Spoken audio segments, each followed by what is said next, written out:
Hello students, welcome to this class of the physics and today we are going to see the motion in plane. Okay, motion in plane चा आपल्याला synopsis सगळे फॉर्म्युले fast आपल्याला study करायचे आहेत. Okay, so motion in plane म्हणजे काय? When two coordinates of the position changes with respect to time, म्हणजे either x and y or y and z or x and z, two coordinates changes with respect to time, then body is said to be motion in the plane. Okay, आता body जर plane मध्ये move करायची असेल तर काय झालं पाहिजे? There should be certain angle between velocity and acceleration, तरच ती काय होऊ शकते? It can move in a plane. म्हणजे व्हेलॉसिटी आणि ऍक्सेलरेशन किंवा व्हेलॉसिटी आणि फोर्स दोन्ही मध्ये काय असेल? दोन्ही मध्ये जर झिरो अँगल असेल, सेम डायरेक्शन असतील किंवा अपोजिट डायरेक्शन असेल तर काय असणार आहे? There is a motion in a straight line असणार आहे. लक्षात येते? If velocity and acceleration are in same direction or in opposite direction, there is a motion in straight line. But when there is an angle between the direction of velocity and direction of acceleration, then there is a motion in the plane. आता velocity आणि acceleration मध्ये angle असेल तर काय होणार आहे? There will be certain path traced by that object. आता असा देखील क्वेश्चन अनेक वेळा एक्झाम मध्ये विचारलेला आहे की नेचर ऑफ द पाथ, एखादा ऑब्जेक्ट कुठला पाथ ट्रेस आउट करणार आहे, कुठल्या पाथनं ट्रॅव्हल करणार आहे, हे कशावर डिपेंड असतं? Whether it depends only on the velocity or depends only on the acceleration or depends on both velocity and acceleration. तर नेचर ऑफ पाथ हे लक्षात घ्या, व्हेलॉसिटी आणि एक्सेलरेशन या दोन गोष्टीवर डिपेंड असतं. दोघांची डायरेक्शन कशी आहे, दोघांच्या मधला अँगल किती आहे याच्यावर ते डिपेंडेंट असणार आहे. ओके, व्हेलॉसिटी आणि ऍक्सेलरेशन सेम डायरेक्शन असेल तर काय होणार आहे? स्ट्रेट लाईन मोशन क्रिएट होणार आहे. व्हेलॉसिटी आणि ऍक्सेलरेशन एक्झॅक्टली परपेंडिक्युलर असेल तर सर्क्युलर मोशन क्रिएट होणार आहे. In this way different paths are created based on the direction of velocity and acceleration. Okay, आता याच्यामधली मोशन इन प्लेन मधली एक महत्वाची केस इथं आहे, लक्षात घ्या. ओके, आणि ही महत्वाची केस आहे काय बघा? There is a circular disc like this. Okay, इथं दाखवलंय बघा डायग्राम मध्ये. There is a circular disc like this आणि या डिस्क मध्ये काय केलेले आहेत? असे सपोज नंबर ऑफ स्लॉट्स तयार केलेले आहेत. Suppose number of slots. Okay, आणि या स्लॉट मधून काय केला आपण? एक ऑब्जेक्ट काय केला? सोडला. तर time taken by that object to reach to the end of the slot. Okay, म्हणजे ए या पोझिशन पासून बी या पोझिशनला, सी या पोझिशनला किंवा डी या पोझिशनला पोहोचण्यासाठी लागणारा जो टाइम असणार ना, तो टाइम काय असणार आहे? सेम असणार आहे. Okay, so time is independent of the angle of the slot. लक्षात येते का बघा मी काय सांगितलं? तर याच्यामध्ये सपोज अशा प्रकारे एक वुडन डिस्क आहे आणि त्याच्यामध्ये नंबर ऑफ स्लॉट्स आहेत. स्लॉट कुठल्या डायरेक्शन आहेत? अलॉंग एनी कॉर्ड आहे. Okay, slots are along any chord. एक स्लॉट ए टू सी असा आहे, दुसरा स्लॉट जो आहे स्लॉट किंवा ग्रूव असं म्हणू शकतो, ग्रूव ए टू बी आहे, आणि तिसरा सपोज आहे ए टू फॉर एक्झाम्पल डी असा ग्रूव आहे. ओके, तर या डिफरंट पाथनं काय केलेले आहेत? डिफरंट पाथनं आयडेंटिकल ऑब्जेक्ट काय केलेले आहेत? रिलीज केलेले आहेत. तर एबी पाथ ट्रॅव्हल करण्यासाठी टाइम T1 लागत असेल, एसी पाथ ट्रॅव्हल करण्यासाठी टाइम T2 लागत असेल आणि एडी पाथ ट्रॅव्हल करण्यासाठी टाइम T3 लागत असेल. तर T1 is equal to T2 is equal to काय येतं? T3 येतं. हा एक स्पेशल प्रॉब्लेम आहे, लक्षात घ्या. आणि time to reach from end A to the end of the slot. Okay, कुठल्याही अँगलला इथं असा स्लॉट किंवा ग्रूव जरी तुम्ही पाडला तरी टाइम तेवढाच लागणार आहे. तर टाइम येणार आहे 2 √r/g. हा फॉर्म्युला लक्षात ठेवा. ओके, तर हे व्हर्टिकल प्लेन मध्ये आहेत आणि अंडर ग्रॅव्हिटी ते काय होणार आहेत? मूव्ह होणार आहेत and there is no friction at all. तर time to reach from point A to the end of the groove येणार आहे 2 √r/g, where r is the काय असणार आहे? रेडियस ऑफ डिस्क असणार आहे, g is the acceleration due to gravity.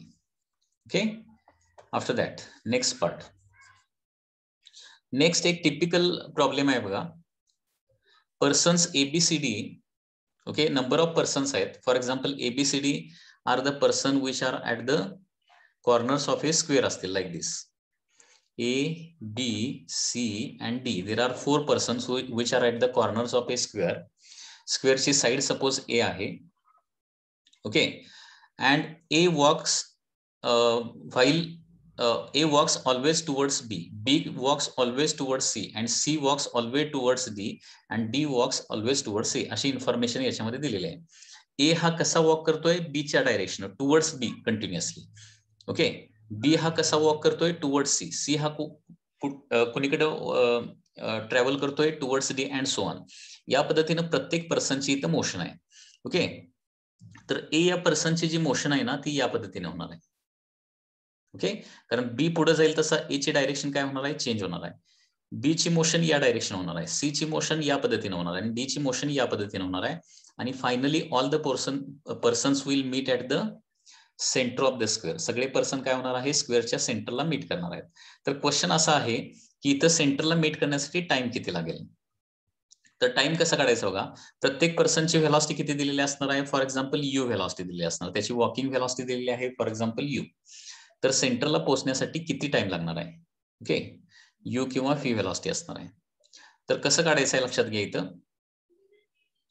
तर सुरुवातीला डिस्प्लेसमेंट आपल्याला फाइंड आउट करावं लागेल. Displacement A point to the centre, ही डिस्प्लेसमेंट काय येणार, कारण this is the initial position, this is the final position for any person येणार आहे. ओके, सो डिस्प्लेसमेंट एसी एवढी येणार आहे. तर लक्षात घ्या, ही साइड ए आणि ही साइड ए असेल तर हायपोटेनियस किती येणार इथं, किंवा डायगोनल किती येणार आहे, √2 येणार आहे, √2 आणि त्याचं हाफ ही प्रत्येक पर्सनची डिस्प्लेसमेंट होणार आहे. तर इथं डिस्प्लेसमेंट येणार आहे that is √2a divided by 2 येणार आहे. सो डिस्प्लेसमेंट येणार आहे a/√2.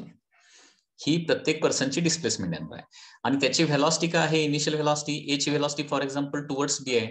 तर या डायरेक्शन कंपाऊंड काय येणार आहे, फी, इथं अँगल थिटा असेल तर इकडचं कंपाऊंड येणार आहे फी कॉस थिटा. ओके, तर टाइम म्हणजे काय असतं, डिस्टन्स डिवायडेड बाय काय असणार आहे, component. Distance divided by component in that direction of the displacement.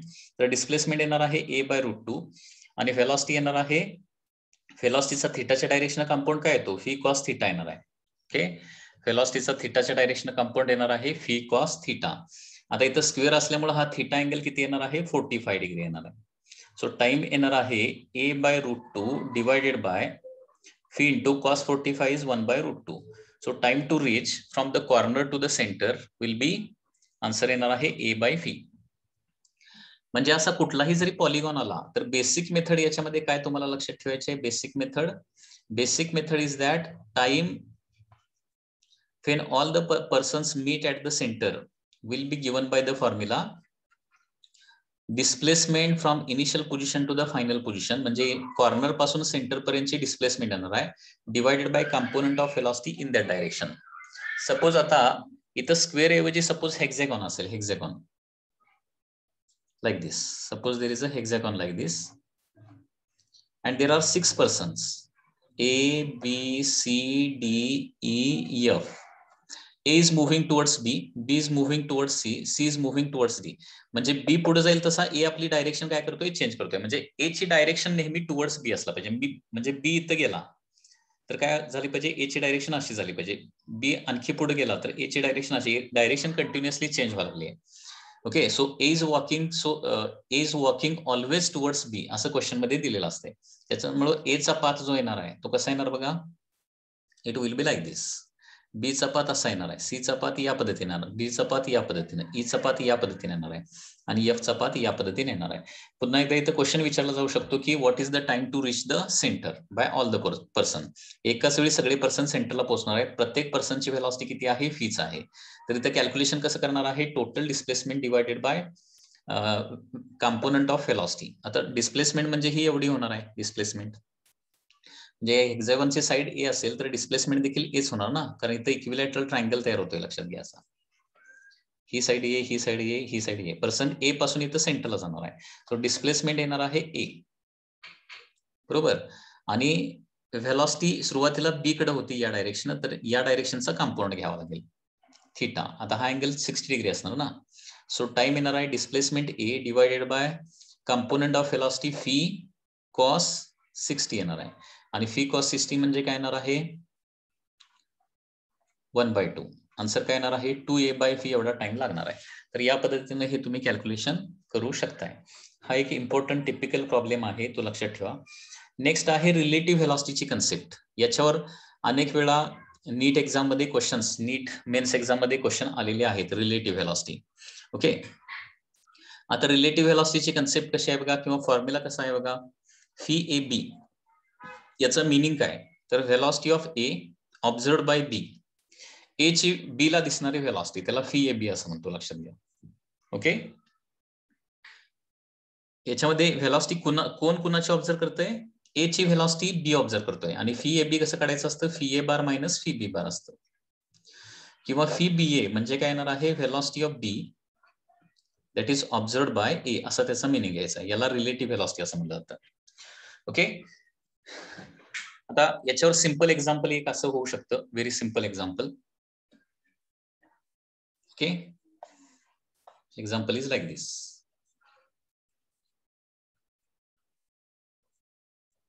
Suppose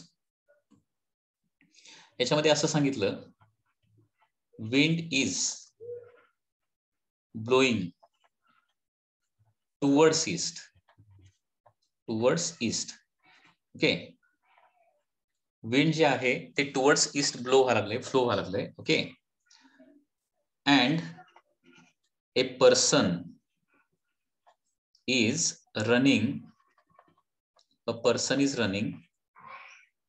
towards south.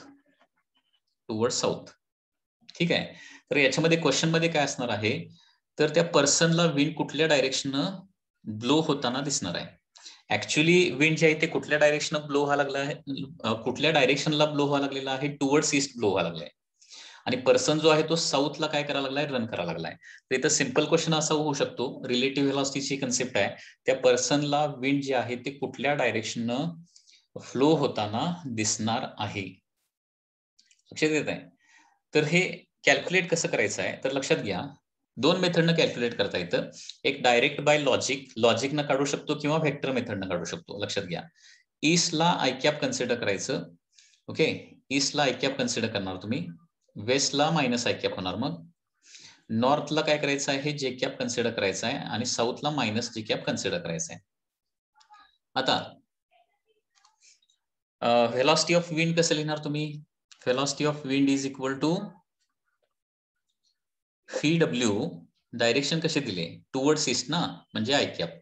This is the velocity of the wind. Velocity of person कसं represent करणार आहे, तर velocity of person V P bar is equal to velocity of person म्हणजे V P, towards south म्हणजे काय होणार आहे? Minus J cap येणार आहे, मायनस जे कॅप. ओके, ठीक आहे. आता फी पी डब्ल्यू काढायचं का फी डब्ल्यू पी काढायचं हे तुम्हाला अगोदर कळलं पाहिजे. फी पी डब्ल्यू काढायचं का फी डब्ल्यू पी काढायचं आहे? क्वेश्चन मध्ये विचारलंय काय, what is the velocity of wind that appears to the person. पर्सनला अपियर होणारी व्हेलॉसिटी काढायची आहे, म्हणजे फी डब्ल्यू पी काढावं लागेल. फी पी डब्ल्यू म्हणजे काय? Velocity of person observed by wind, असा त्याचा मिनिंग होतो. आणि velocity of wind observed by person म्हणजे फी डब्ल्यू पी. म्हणजे पर्सनला दिसणारी व्हेलॉसिटी काढायची आहे, म्हणजे काय करावं लागेल? फी डब्ल्यू पी काढावं लागेल, म्हणजे फी डब्ल्यू मायनस काय करावं लागेल? फी पी काढावं लागेल. आता फी डब्ल्यू काय आहे? That is V W I cap आहे, मायनस फीपी काय आहे? Minus V P J cap, minus minus काय होणार आहे? प्लस फीपी जे कॅप येणार आहे. आता बघा, इथं पर्सनला ऑब्झर्व होणारी जी डायरेक्शन आहे ती आय डायरेक्शन पण दिसते आणि जे डायरेक्शन पण दिसते. लक्षात घ्या, याच्यामध्ये कुठल्या डायरेक्शन आल्यात ते फक्त बघायचं. आय डायरेक्शन म्हणजे ईस्ट दिसणारच त्याला, आणि त्याच्याबरोबर प्लस जे डायरेक्शन आलंय म्हणजे नॉर्थ पण दिसणार आहे. म्हणजे याचा मिनिंग काय झालं माहितीये का? त्या पर्सनला विंड नॉर्थ ईस्ट डायरेक्शनला फ्लो होताना दिसणार आहे. Okay, towards north east. लक्षात येते, कारण तिथं आय पण देते रिलेटिव्ह व्हेलॉसिटी मध्ये, म्हणजे velocity of wind observed by person मध्ये आय कॅप डायरेक्शन पण येते, म्हणजे ईस्ट डायरेक्शन पण येते, आणि प्लस जे कॅप डायरेक्शन पण येते, म्हणजे नॉर्थ डायरेक्शन पण येते. म्हणजे ते विंड जे आहे ते नॉर्थ ईस्टला फ्लो होताना दिसणार आहे. हे व्हेक्टर मेथडनं सॉल्व्ह करायचं आहे. लॉजिकल मेथड पण त्याची मी सांगतो, लक्षात घ्या. Simple logical method, okay, common sense method. काय येणार आहे बघा, ऑब्झर्वरला नेहमी आपल्या मोशनच्या अपोजिट डायरेक्शन ऑब्जेक्टची दिसते. हे बघा, तुम्ही रन करत असला तर तुम्हाला बाकीच्या सगळ्या गोष्टी पाठीमागे जाताना दिसतात. लक्षात येत आहे, ऑब्झर्वरला आपल्या मोशनच्या अपोजिट डायरेक्शनच्या व्हेलॉसिटी सगळ्या दिसतात. अपोजिट डायरेक्शन व्हेलॉसिटी दिसणार आहेत, म्हणजे ऑब्जेक्टच्या कुठल्या दोन व्हेलॉसिटी दिसणार आहेत? ऑब्जेक्टची ऍक्च्युअल डायरेक्शन पण दिसणार, आणि त्याचबरोबर ऑब्झर्वरचे अपोजिट डायरेक्शन पण दिसते. आता या प्रॉब्लेम मध्ये बघा, विंड कुणीकडे फ्लो व्हायला लागलाय? ईस्टला, तर विंडची ईस्ट डायरेक्शन पण दिसणारच त्याला, प्लस पर्सन कुणीकडे निघालाय? ऑब्झर्वर कुणीकडे निघालाय? साऊथला. तर बाकीच्या सगळ्या गोष्टी म्हणजे ते विंड देखील त्याला नॉर्थला जाताना दिसणार, म्हणजे त्याला ईस्ट आणि नॉर्थ या दोन्ही डायरेक्शन दिसणार, म्हणजे नॉर्थ ईस्ट. हे असं लॉजिकली फाइंड आउट करता येतं. लक्षात येते का? असा सिंपल थेरॉटिकल क्वेश्चन होऊ शकतो. ओके, नेहमी लक्षात ठेवा, पर्सनला ऑब्जेक्टची ऍक्च्युअल डायरेक्शन दिसते प्लस आपल्या मोशनची अपोजिट डायरेक्शन दिसते. Okay, simple. आणखी एक क्वेश्चन पाहिजे तर बघूया fast. Suppose train is moving towards north. बघा, एक ट्रेन जी आहे ती नॉर्थला निघाली. ओके, आणि एक कार, ओके, कार जी आहे ती टुवर्ड्स वेस्टला निघाली, टुवर्ड्स वेस्ट. आता क्वेश्चन मध्ये विचारलं की कार ड्रायव्हरला ट्रेन कुठल्या डायरेक्शन जाताना दिसणार? कार ड्रायव्हरला ट्रेन कुठल्या डायरेक्शन जाताना दिसणार सांगू शकताय लॉजिकली? कार ड्रायव्हरला ट्रेन कुठल्या डायरेक्शन जाताना दिसणार? म्हणजे ट्रेनची ऍक्च्युअल डायरेक्शन ती तर दिसणारच आहे, नॉर्थ, प्लस कार ड्रायव्हरला आपले अपोजिट डायरेक्शन दिसते, नॉर्थ ईस्ट. Absolutely correct. ठीक आहे, परत विचारलं ट्रेनच्या पर्सनला, ट्रेन मधल्या पॅसेंजरला कार कुठल्या डायरेक्शन जाताना दिसणार? ओके, ट्रेन मधल्या पॅसेंजरला कार कुठल्या डायरेक्शनला जाताना दिसणार आहे? तर इट इज वेस्ट तर दिसणार, आणि त्याचबरोबर नॉर्थचा opposite. Okay, that is north west south, south west डायरेक्शनला जाताना दिसणार. करेक्ट. ओके, म्हणजे हे रिलेटिव्ह व्हेलॉसिटी मध्ये असा सिंपल क्वेश्चन विचारला जाऊ शकतो, हे लक्षात ठेवा. ओके, आणखी एक एक्झाम्पल रेन अम्ब्रेला प्रॉब्लेमचं घेऊया ना. Rain umbrella problem. ओके, हे बघा, पर्सन फॉरवर्ड डायरेक्शन निघालाय आणि rain vertically downward direction fall व्हायला लागलाय. तर पर्सनला तो रेन कसा पडताना दिसणार आहे? सिंपल लॉजिक आहे, बरोबर. हे बघा, आणखी एक क्वेश्चन. पर्सन जो आहे तो नेहमी फॉरवर्ड डायरेक्शन वॉक करतो, आपल्याला माहित आहे. पर्सन फॉरवर्ड डायरेक्शन वॉक करत असणार, रेन व्हर्टिकली डाऊनवर्ड पडतोय रेन. तर पर्सनला तो रेन कसा पडताना दिसणार? आता पर्सन रेस्ट मध्ये असेल तर त्याला एक्झॅक्टली व्हर्टिकल दिसणार, परंतु पर्सन जर रन करत असेल फॉरवर्ड डायरेक्शन, ओके, तर लक्षात घ्या त्या ऑब्जेक्ट काय आहे, तर rain is the object. Okay, rain is the object. रेनची कुठली डायरेक्शन दिसणार? डाऊनवर्ड डायरेक्शन तर ऍज इट इज दिसणार, प्लस पर्सनची मोशनची opposite direction. Person forward direction निघालाय म्हणजे त्याला रेन बॅकवर्ड डायरेक्शन देखील पडताना दिसणार. म्हणजे रेन डाऊनवर्ड पण दिसणार आणि बॅकवर्ड पण दिसणार, आणि दोघांची रिझल्टंट मोशन म्हणजे काय होणार आहे? पुढून येताना दिसणार आहे. लक्षात घ्या, म्हणजे रेन त्याला व्हर्टिकली डाऊनवर्ड डायरेक्शन पडताना एक्झॅक्टली दिसणार नाही, त्याला रिलेटिव्ह व्हेलॉसिटी दिसणार आहे. Okay, it is falling in incline direction from the forward. Forward पासून इन्क्लाइन डायरेक्शन पडताना त्याला दिसणार आहे. ओके, तर अशी ही कन्सेप्ट रिलेटिव्ह व्हेलॉसिटीची आहे. आता दोन व्हेलॉसिटी आणि त्यांच्यामधला अँगल माहिती असेल तर रिलेटिव्ह व्हेलॉसिटी कशी काढायची? बघा, दोन व्हेलॉसिटी आणि त्यांच्यामधला अँगल असेल तर रिलेटिव्ह व्हेलॉसिटीचा फॉर्म्युला असतो, that is relative velocity,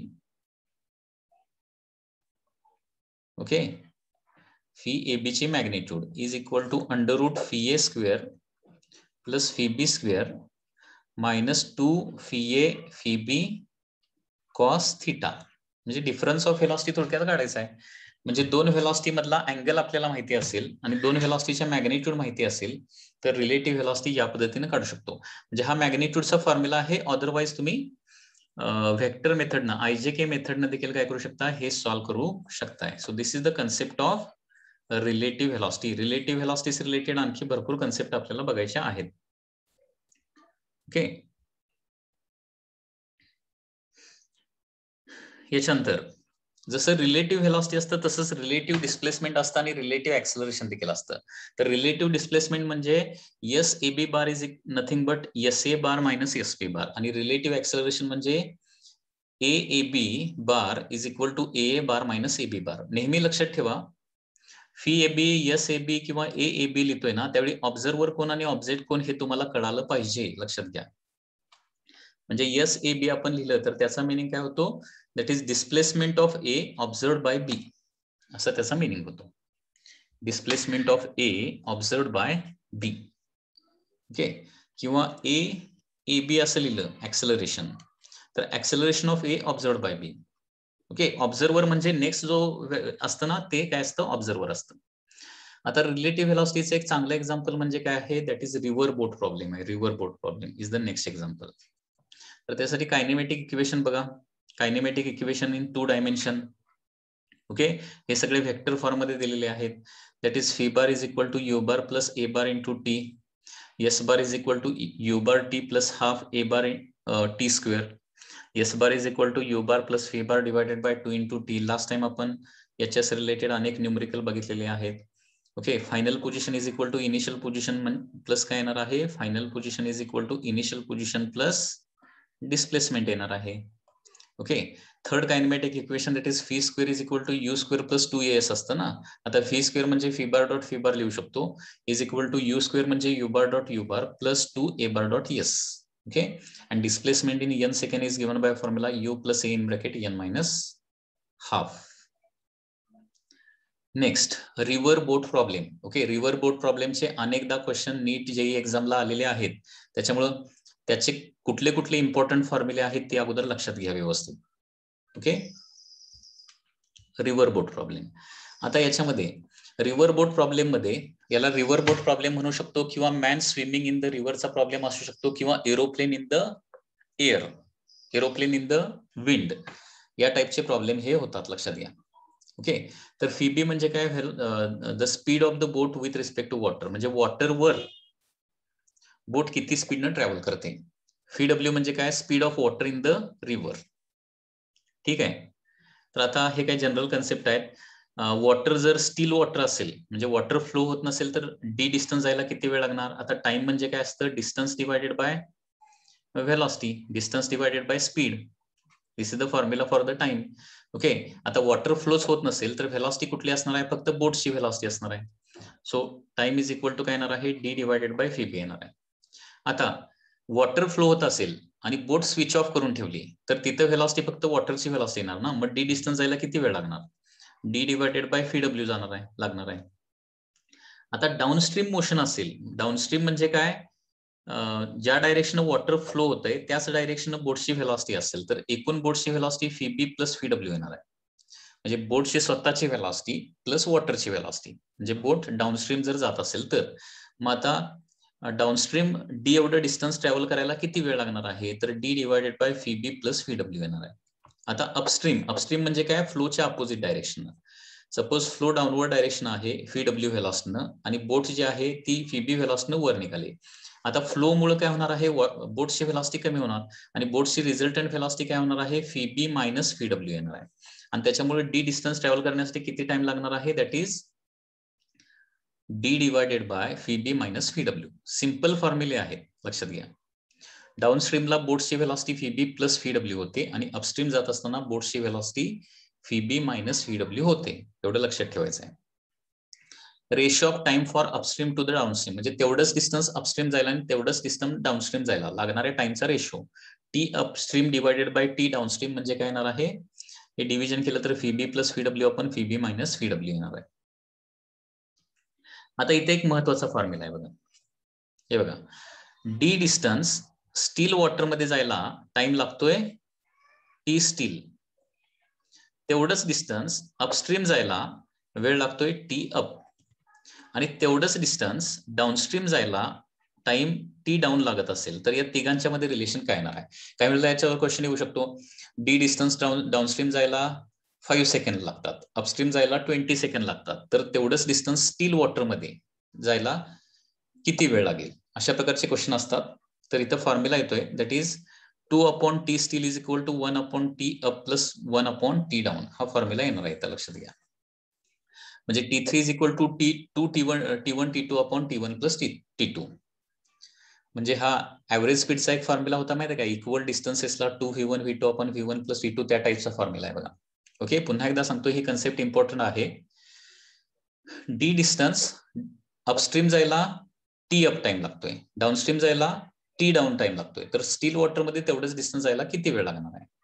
okay, तर फॉर्म्युला येणार आहे 2t1 t2 upon okay T1 plus T2 that is equal to time in the still water येणार आहे.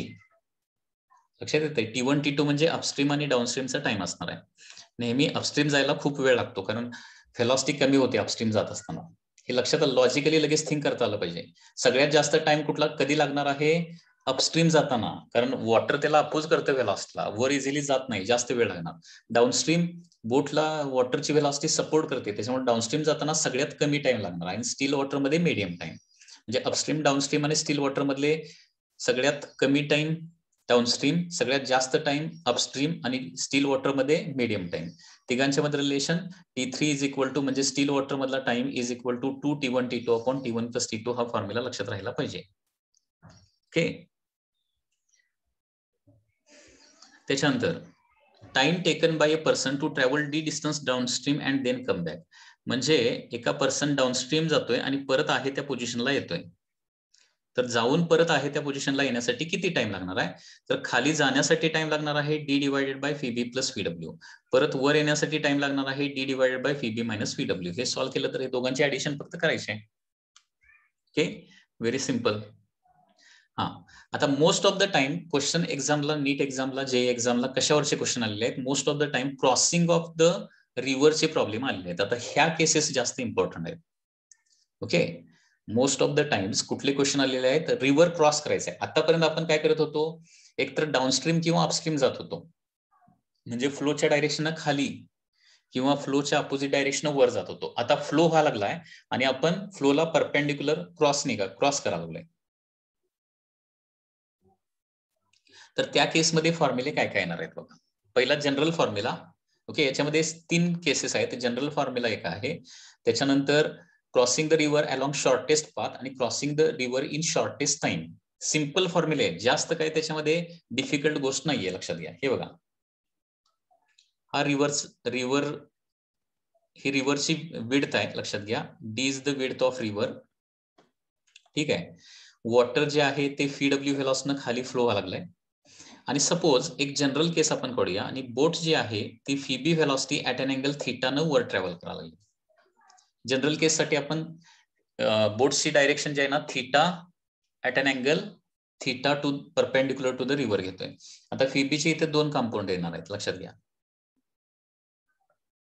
ओके, एक म्हणजे इकडचा फीबी कॉस थीटा आणि इकडचा येणार आहे फीबी साइन थीटा येणार आहे.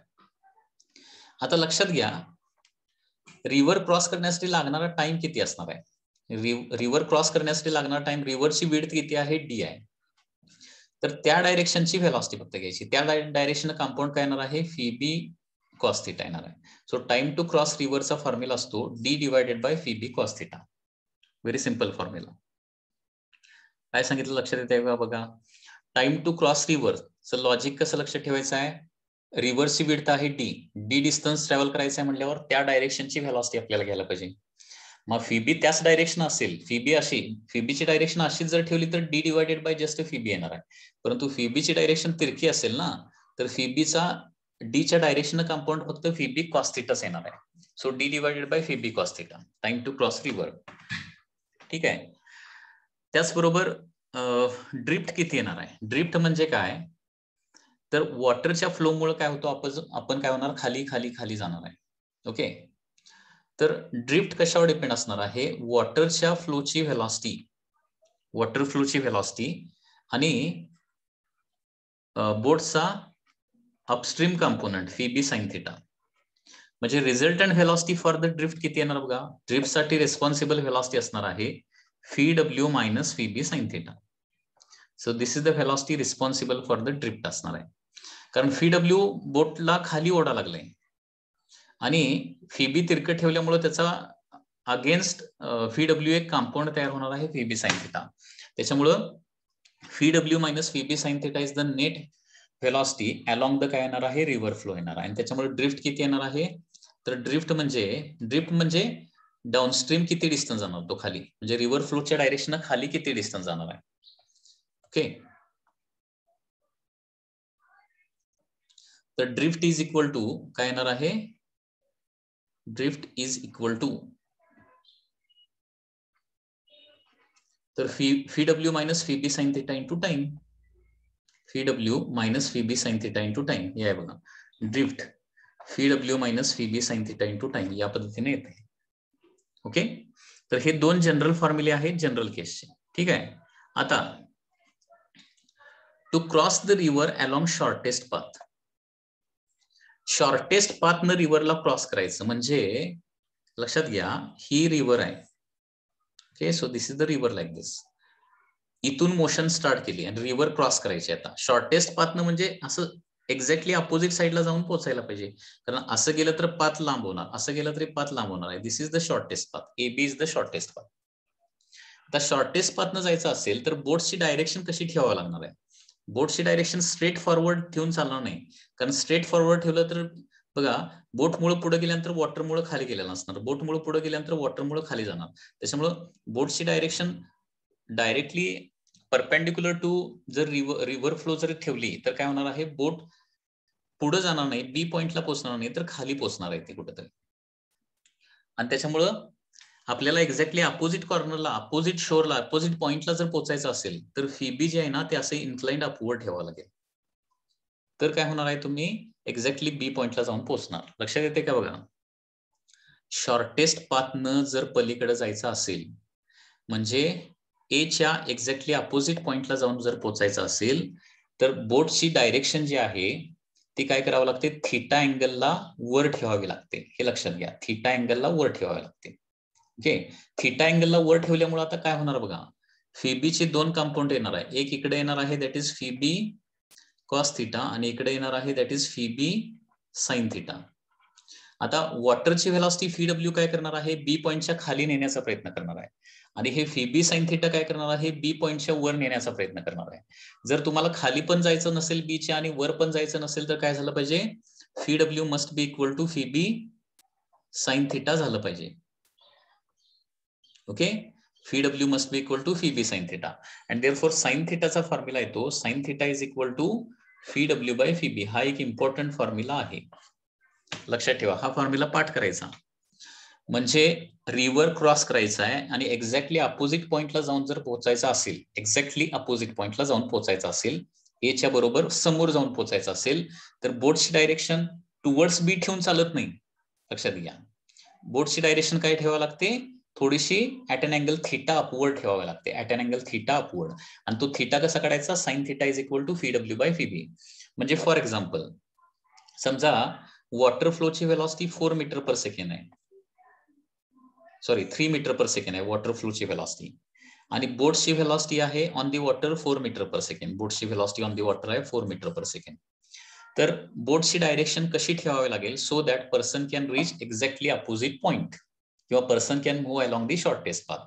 तर sine theta is equal to येणार आहे फीडब्ल्यू म्हणजे वॉटरच्या फ्लोची व्हेलॉसिटी दॅट इज 3 अँड बोटची velocity 4. Okay, sine theta is equal to 3/4 येणार आहे. Okay, so theta is equal to काय येणार आहे, sine inverse of 3/4. That is the answer. लक्षात येत आहे? म्हणजे पुन्हा एकदा समजा वॉटर फ्लोची व्हेलॉसिटी काय असेल, 3 मीटर पर सेकंड असेल आणि बोटची मॅक्सिमम व्हेलॉसिटी सपोज काय असेल 6 metre per second on the water असेल, तर बोटची डायरेक्शन किती डिग्रीमध्ये ठेवावं लागणार. आता sine theta is equal to काय येणार आहे, 3/6 येणार आहे. Sine theta is equal to 3/6 म्हणजे sine theta is equal to half येणार.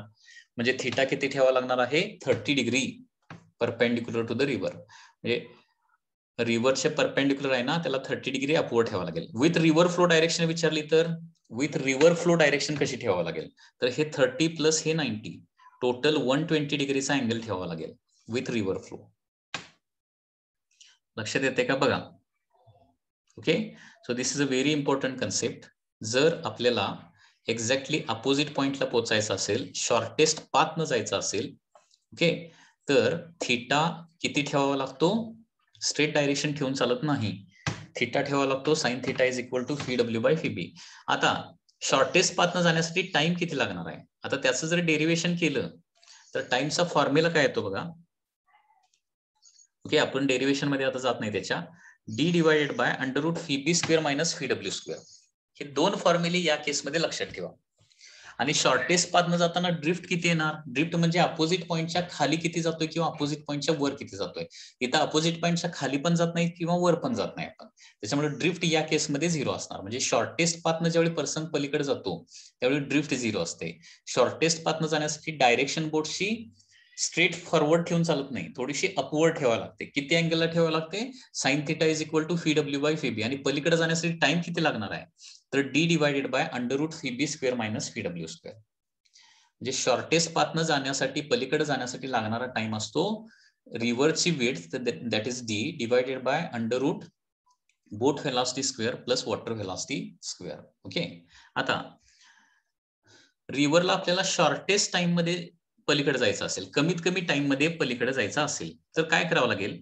आता डायरेक्शन जे आहे ना, तुम्हाला एक्झॅक्टली परपेंडिक्युलर टू शोअर, म्हणजे स्ट्रेट फॉरवर्ड अशी बोटची डायरेक्शन ठेवावी लागणार आहे. आता या प्रोसेसमध्ये काय होणार? बोटची सगळीच्या सगळी व्हेलॉसिटी D डिस्टन्स कव्हर करण्यासाठी वापरली जाते आणि त्याच्यामुळे कमी टाइम मध्ये आपण पलीकडे जातोय. परंतु या प्रोसेसमध्ये पुढे जाईल तसं वॉटरनं त्याला थोडंसं खाली नेलेलं असणार, आणखी पुढे जाईल तसं वॉटरनं आणखी खाली नेलेलं असणार, पुढे जाईल तसं आणखी खाली जाणार. त्याच्यामुळे आपण एक्झॅक्टली अपोजिट पॉइंटला कधी पोहोचत नाही, थोडंसं अपोजिट पॉइंटच्या खाली पोहोचतोय आणि इथं ड्रिफ्ट क्रिएट होते. ओके, आता इथं time taken to cross the river येणार आहे D डिवायडेड बाय FB, कारण D च्या डायरेक्शनच सगळी व्हेलॉसिटी लावलेली आहे. D च्या डायरेक्शनच काय केलेली आहे? सगळी व्हेलॉसिटी लावलेली आहे. D divided by FB. So this is the shortest time to cross the river. Okay, या प्रोसेसमध्ये ड्रिफ्ट किती येणार आहे? तर ड्रिफ्ट येणार आहे दिस ड्रिफ्ट इज इक्वल टू, म्हणजे बी पॉइंटच्या खाली किती डिस्टन्स जाणार आहे? तर FW इंटू टाइम येणार आहे, कारण FW मुळे काय होणार आहे? तो खाली खाली खाली सरकत जाणार. किती वेळ? T time. So FW into काय येणार आहे? D divided by FB. म्हणजे FW by FB into D एवढी काय होणार आहे? डाऊन साइडला ड्रिफ्ट होणार आहे.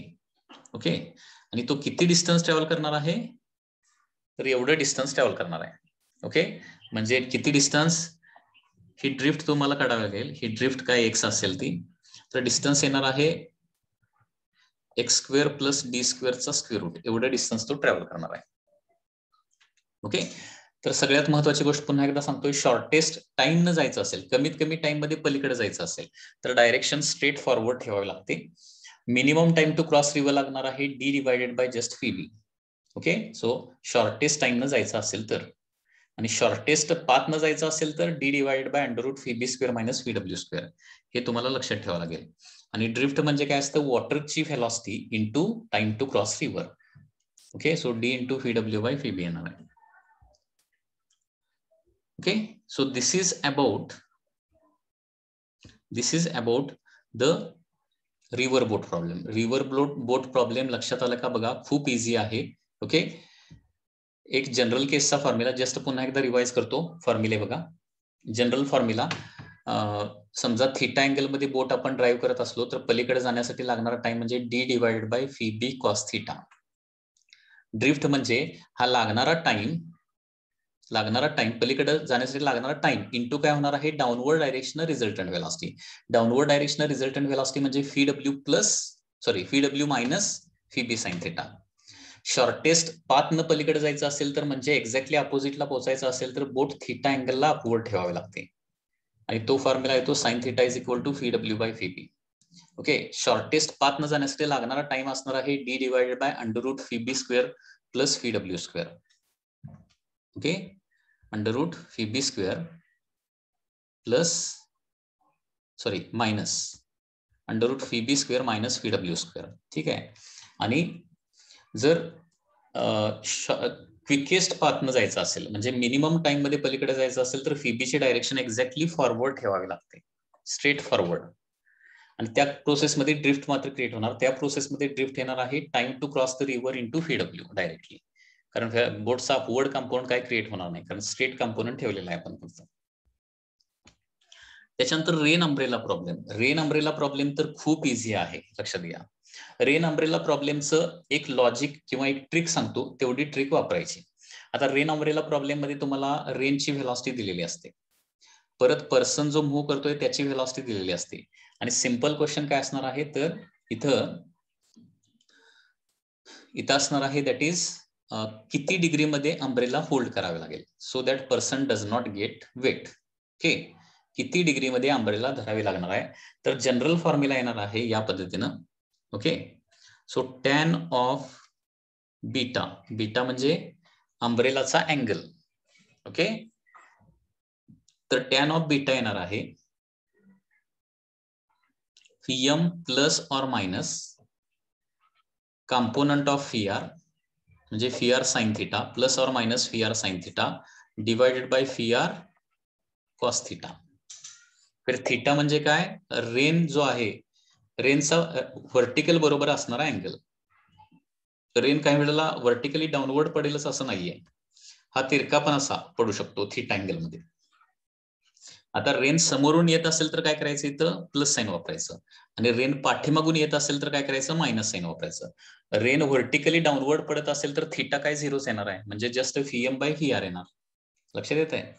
सो अंब्रेला किती डिग्री मध्ये होल्ड करायची त्याचा हा शॉर्टकट फॉर्म्युला आहे, एवढा फॉर्म्युला लक्षात ठेवा.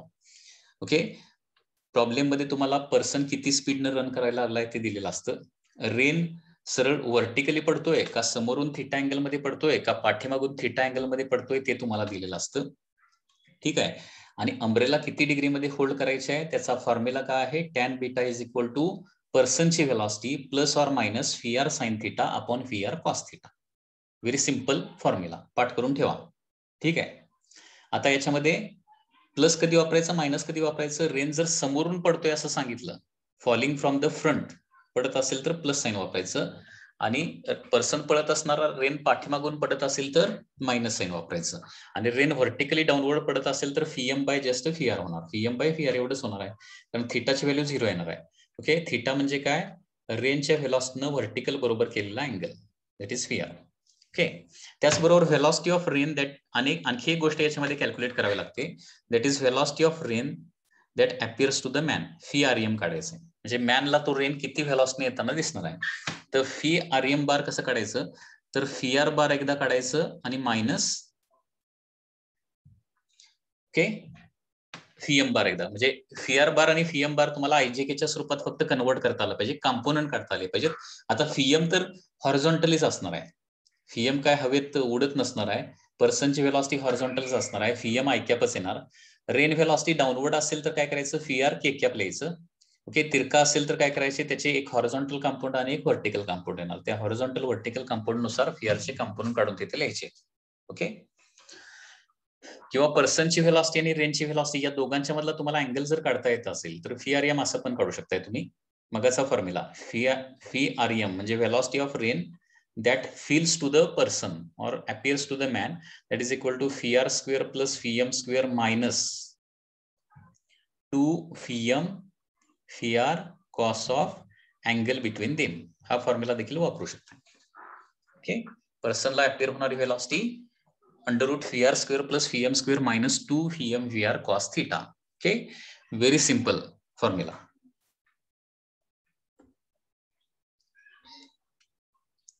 ठीक आहे. एक सिंपल क्वेश्चन याचा बघूया. सपोज एक पर्सन जो आहे तो 3 मीटर पर सेकंड न पळा लागलेला आहे, आणि त्यावेळी रेन जो आहे, म्हणजे rain actually 4 metre per second न डाऊनवर्ड डायरेक्शन पडतोय, व्हर्टिकली डाऊनवर्ड पडतोय. तर अंब्रेला किती डिग्री मध्ये धरायला पाहिजे, आणि त्या पर्सनला त्या रेनची किती व्हेलॉसिटी, रेन ऍक्च्युअली 4 न पडायला लागलाय परंतु पर्सनला अपियर होणारी व्हेलॉसिटी किती असतील, या दोन गोष्टी फक्त कॅल्क्युलेट करता आल्या पाहिजे तुम्हाला. तर बघा, अंब्रेला किती डिग्री मध्ये धरायला पाहिजे, tan of beta is equal to, okay बरोबर आहे ना, पर्सनची व्हेलॉसिटी डिवाइडेड बाय रेनची व्हेलॉसिटी. व्हर्टिकली डाऊनवर्ड पडत असेल तर एवढंच फॉर्म्युला आहे.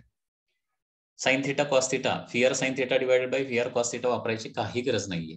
सो येणार आहे 3/4. So tan beta is equal to 3/4. So beta is equal to काय येणार सांगा, tan inverse of 3/4. So tan inverse of 3/4 किती येणार, 37 डिग्री. बर, पर्सनला अपियर होणारी व्हेलॉसिटी किती असणार, दोघांच्या मध्ये काय आहे, 90 डिग्रीचा अँगल दिसतोय. सो Phi Rem काढा, under root Phi R square plus Vm square minus 2 Phi R Vm cos of theta. Cos of 90 म्हणजे ही टर्म गेली. So under root 3 square plus 4 square म्हणजे किती येणार आहे, that is 5 metre per second. Okay. Very simple, लक्षात घ्या. ठीक आहे. आणि जर तिरका रेन पडत असेल तर लक्षात घ्या, या पद्धतीने तुम्ही हे कॅल्क्युलेशन करू शकताय. ओके. तिरका पडत असेल तर कसं करणार आहे, दोघांच्या मधला अँगल काढावा लागेल तुम्हाला. याच्यानंतर नेक्स्ट आहे projectile motion. Next projectile motion मध्ये या जनरल टर्म तुम्हाला माहिती आहे. प्रोजेक्टाईल म्हणजे काय, velocity of projection, angle of projection, trajectory म्हणजे काय, path along which it moves, range म्हणजे काय, हॉरिझॉन्टली म्हणजे point of point of projection पासून पॉइंट ऑफ स्ट्रायकिंग पर्यंत horizontal distance, time of flight म्हणजे किती वेळ तो एअर मध्ये आहे, मॅक्सिमम हाईट म्हणजे काय, ग्राउंड पासून मॅक्सिमम किती डिस्टन्सला तो जाणार आहे. ओके. आता प्रोजेक्टाईल मोशन म्हणजे काय, मोशन इन 2 डायमेन्शन असणार आहे, ज्याच्यामध्ये युनिफॉर्म ऍक्सेलरेशन इन 1 डायमेन्शन असणार आहे आणि uniform velocity in other direction असणार आहे. म्हणजे प्रोजेक्टाईल मोशन मध्ये लक्षात ठेवा, हे सेंटेन्स महत्वाचं आहे. युनिफॉर्म व्हेलॉसिटी असते हॉरिझॉन्टल डायरेक्शन आणि युनिफॉर्म ऍक्सेलरेशन असतं डाऊनवर्ड डायरेक्शन. ओके.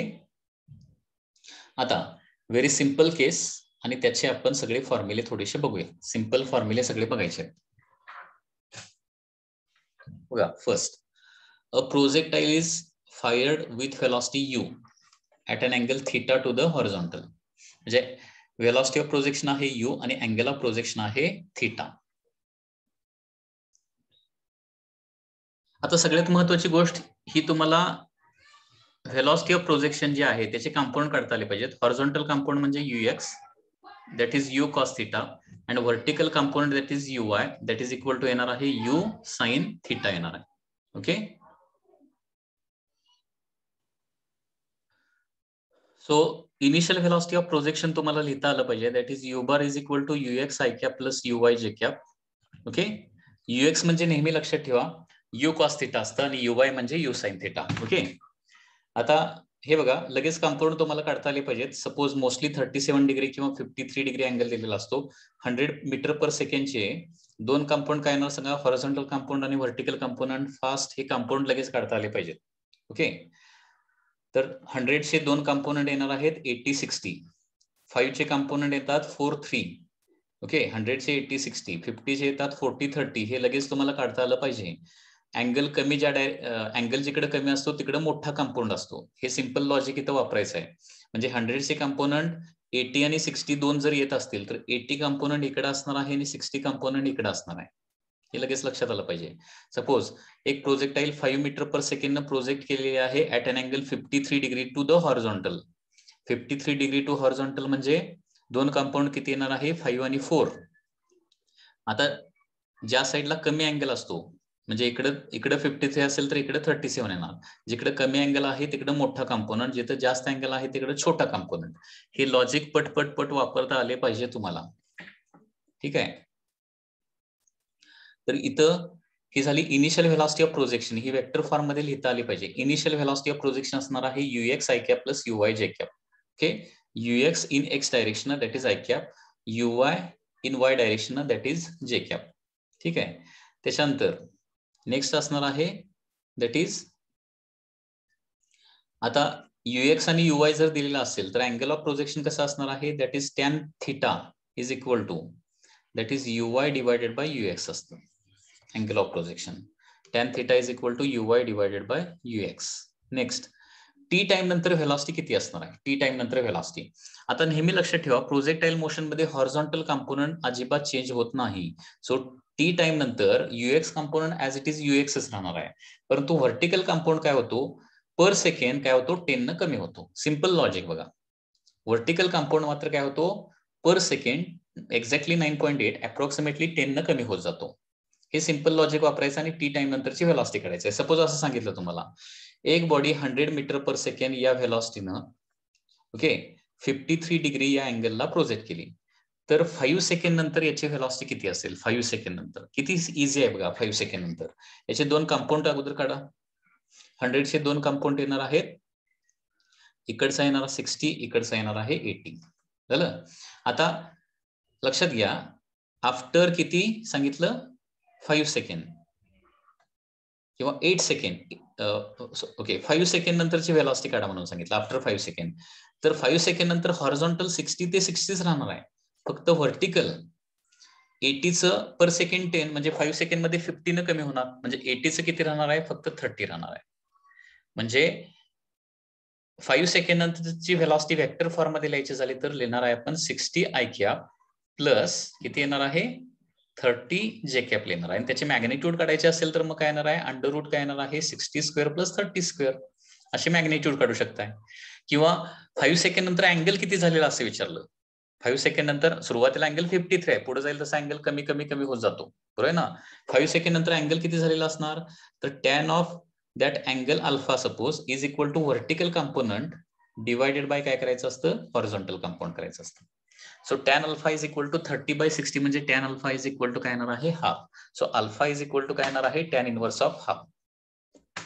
लक्षात आलं का बघा, हे सिंपल लॉजिक बेसिक अंडरस्टँडिंग लक्षात घ्या म्हणजे प्रॉब्लेम अवघड जात नाही. ओके, तर प्रोजेक्टाईल मोशन मध्ये आपण सुरुवातीला बघितलं कंपोनंट काढून नेहमी प्रॉब्लेम सॉल्व्ह करायचा खूप इझी जातो प्रॉब्लेम, सगळे फॉर्म्युले पाठ होतात इझिली. ठीक आहे. टी टाइम नंतरची व्हेलॉसिटी, टी टाइम नंतरचा अँगल कसा काढायचा, टी टाइम नंतर horizontal velocity as it is ठेवायची, व्हर्टिकल व्हेलॉसिटी जी आहे ना ती UY मायनस GT करायचं, बरोबर आहे ना. टी टाइम नंतरची व्हेलॉसिटी म्हणजे UY मायनस GT म्हणजे पर सेकंड 10 न कमी करायची. सो 1 सेकंड बघा, 100 मीटर पर सेकंड ने एक प्रोजेक्टाईल फायर केलेली आहे, हॉरिझॉन्टल कंपाऊंड 60, व्हर्टिकल कंपाऊंड 80 आहे. ओके, 8 सेकंड नंतरची व्हेलॉसिटी किती असेल रे, 8 सेकंड नंतर त्या प्रोजेक्टाईलची व्हेलॉसिटी आणि अँगल किती असणार सांगता येते का बघा फास्ट. 8 सेकंड नंतर 8 सेकंड नंतर हॉरिझॉन्टल कंपाऊंड किती राहणार रे, 60 राहणार, आणि व्हर्टिकल किती झालेला असणार 8 सेकंड नंतर पर सेकंड 10 न कमी होतो म्हणजे 80 मायनस 80 म्हणजे 0 राहणार, 0 8 सेकंड नंतर 80 मायनस 80 दॅट इज 0. त्याच्यामुळं व्हर्टिकल कंपाऊंड 0 होणार आणि हॉरिझॉन्टल 60 म्हणजे व्हेलॉसिटी फक्त 60 होणार आहे 8 सेकंड नंतर. आणि अँगल किती राहणार आहे, हॉरिझॉन्टल कंपाऊंड राहणार म्हणजे एक्झॅक्टली हॉरिझॉन्टल राहणार ना, किंवा टॅन थिटाचा फॉर्म्युला वापरा, टॅन अल्फा किंवा tan theta is equal to vertical compound divided by horizontal compound, 0 divided by that is any component, म्हणजे टॅन अल्फाची व्हॅल्यू 0च येणार आहे म्हणजे अल्फा इज इक्वल टू 0 येणार आहे. या पद्धतीने अँगल तुम्हाला अँगल व्हेलॉसिटी टी टाइम नंतर किती असेल हे इझिली फाइंड आउट करता आलं पाहिजे. Okay students.